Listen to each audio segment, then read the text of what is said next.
Encore une belle journée sur la marina.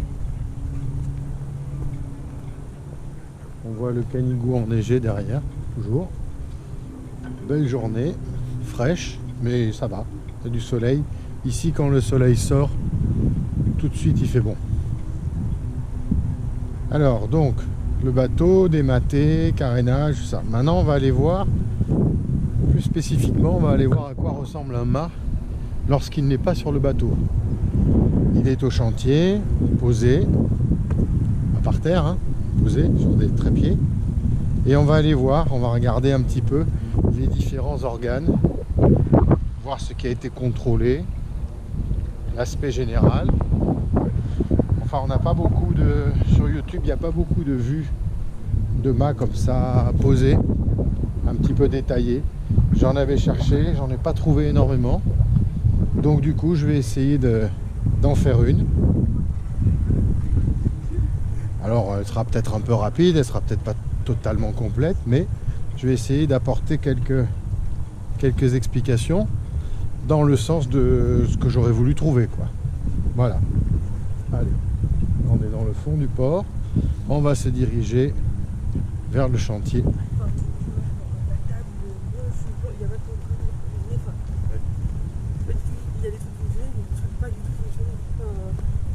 Voilà, on était ici. Hein, le bateau est bien remis à l'eau. On était ici.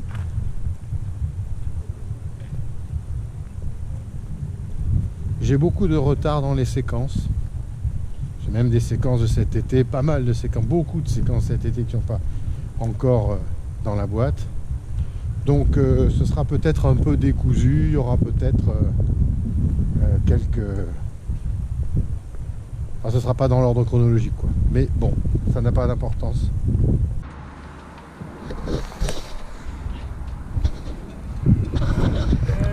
Si la voiture bougeait, les gens enlèvent. Pas du tout. Bon, alors voilà l'engin posé sur trépied. Voilà le mât. Donc ici, ça c'est l'antenne télé qui sert pas, mais qui est là. La girouette qui a été enlevée puisqu'elle ne fonctionne pas, donc elle sera contrôlée.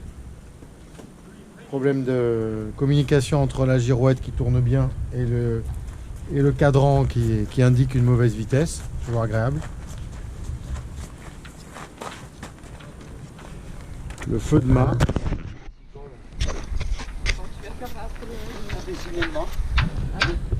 Là on suit le long, donc là on a les drisses de spi, les drisses de grand voile. Ici c'est l'accroche pour l'été largable qui était pourri, que j'ai fait enlever. On descend. La barre de flèche la plus haute. Alors ce que vous voyez fixé là, c'est l'enrouleur de génois. Donc on descend encore. Ça c'est évidemment le radar.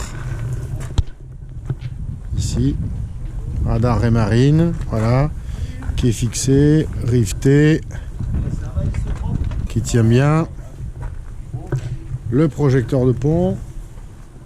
Bonjour. Ça va? En forme? C'est reparti dans la pâte et le mastic. Ça n'arrête jamais. Voilà, donc le feu de pont. Le premier niveau de barre de flèche, puisqu'on compte à partir d'en bas. Ici, on a partie de l'enrouleur de génois, c'est la partie haute, je sais pas comment ça s'appelle.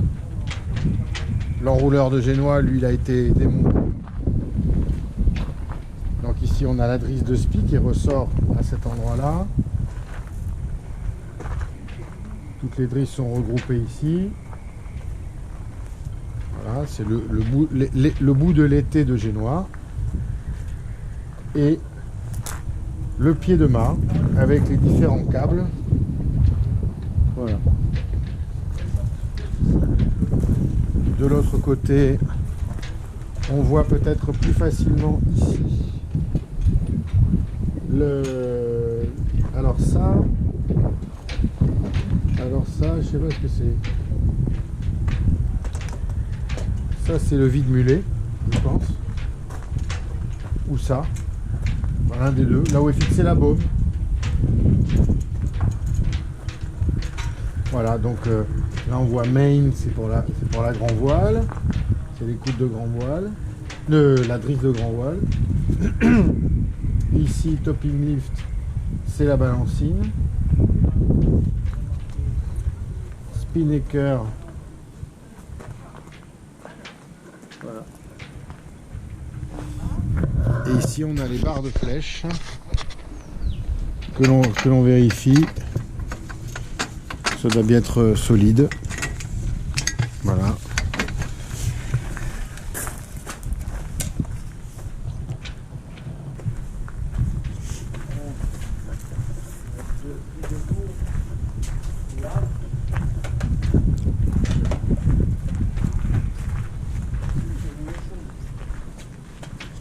Vas-y, lâche, nana.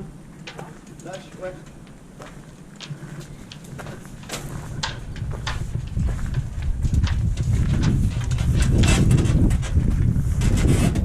Lâche, lâche, lâche.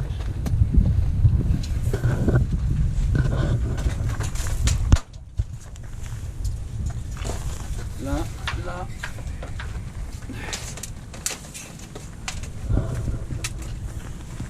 Alors Jacques, il a vu que j'étais inquiet. Une petite histoire de chasse en passant. On va se reculer pour laisser le monsieur travailler. Je vous ai dit tout à l'heure que l'anémomètre était faux. Doucement, nana, doucement. Que la girouette tournait moins vite que celle des copains et indiquait une mauvaise vitesse, surtout par petit temps. Donc on s'est posé la question de savoir si c'était la girouette qui marchait pas, si le roulement était mort. On s'est posé la question de savoir si elle était tordue. On s'était posé la question de savoir, enfin, si c'était une connexion entre la girouette et le cadran. Donc tout a été démonté, le cadran vérifié d'un côté qui fonctionne, la girouette dont on me disait qu'elle tournait. Donc c'était parti pour aller chez Raymarine. Et puis, le technicien se dit on va quand même démonter l'axe pour voir s'il n'y a pas quelque chose dans l'axe. Et alors là, dans l'axe, incroyable, ça, du fil de pêche. Oui, oui, à 17 mètres, en haut du mât, du fil de pêche. On ne sait pas comment il est arrivé là. Ou le vent, ou alors un goéland qui est venu poser ça d'une manière ou d'une autre par un bout ou un autre du goéland sur l'anémomètre. Résultat des courses, du fil de pêche à 17 mètres d'altitude. Donc merci pour les gens qui venaient pêcher à côté du ponton. Essayez d'éviter s'il vous plaît, parce que j'en avais dans les lisses, j'en avais dans l'échelle, il y en avait aussi dans les filières, j'avais un bas de ligne dans les filières, et maintenant du fil de pêche dans l'anémomètre. Donc merci d'avoir fermé le portail et de plus venir pêcher sur les pontons désormais.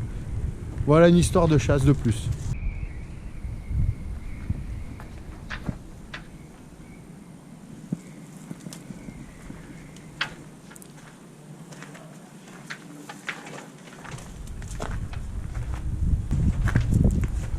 Je démarrais là, moi. Hein? Je démarrais là, en fait. Oui, oui, c'est ça. Ça, c'est vraiment limite, quoi.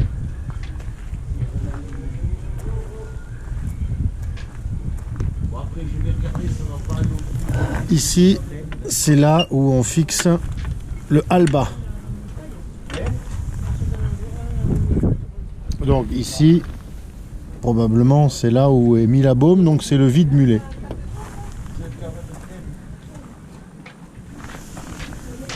Et ça, ah ben oui, mais ça c'est le chariot de grand voile, c'est pour hisser la grand voile, je pense.